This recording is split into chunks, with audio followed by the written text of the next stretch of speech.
A figura temível de Musa Kibutsuji em Demon Slayer realizou atos horrendos, com destaque para o extermínio da família de Tanjiro, cuja motivação ainda é um enigma. No primeiro episódio da série, assistimos ao trágico massacre da família Kamado. Tanjiro, ao retornar para casa, encontra seus familiares mortos e sua irmã Nezuko convertida em um demônio. Ele dedica a sua vida para encontrar e vingar-se do demônio responsável. Posteriormente, ao se tornar parte do Demon Slayer Corps, Tanjiro encontra Musa Kibutsuji e reconhece, pelo cheiro, que é ele quem exterminou sua família. Entretanto, a razão para Kibutsuji, um demônio de 1000 anos, ter dizimado uma família tranquila nas montanhas é um mistério para muitos e vamos falar sobre isso abaixo. Apesar de suas inúmeras maldades, Muzan possui um objetivo claramente identificável: ele quer evitar a morte. Ele era um mortal doente que se transformou no primeiro demônio ao ser tratado com a Blue Spider Lily.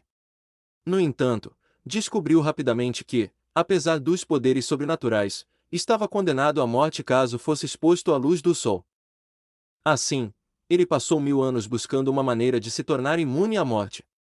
Além disso, teme a técnica da respiração solar, uma poderosa habilidade usada para combater demônios. Após quase ser morto por Yorishitsuji Kuni, o primeiro usuário dessa técnica, Muzan fez tudo ao seu alcance para erradicá-la. Existia a teoria de que a motivação de Muzan para o extermínio da família Kamado estava ligada à respiração solar, mas esta foi desmentida em um flashback no arco final do mangá.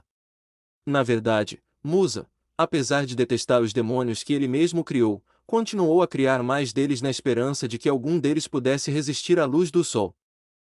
Quando dizimou a família Kamado, ele injetou uma grande quantidade do seu sangue neles, esperando que, assim, um demônio imune ao sol fosse criado. Nezuko foi a única sobrevivente e realmente tornou-se resistente à luz solar. Por que Musa escolheu a família Kamado ainda não foi confirmado no mangá, talvez por coincidência ou talvez porque eles poderiam passar despercebidos. Ao criar um demônio resistente ao sol, Muzan poderia consumi-lo para adquirir essa habilidade. O experimento em Nezuko funcionou como ele planejava, mas Musa acabou escolhendo a família errada, pois a entrada de Tanjiro para o Demon Slayer Corps foi o que conduziu à sua queda e morte.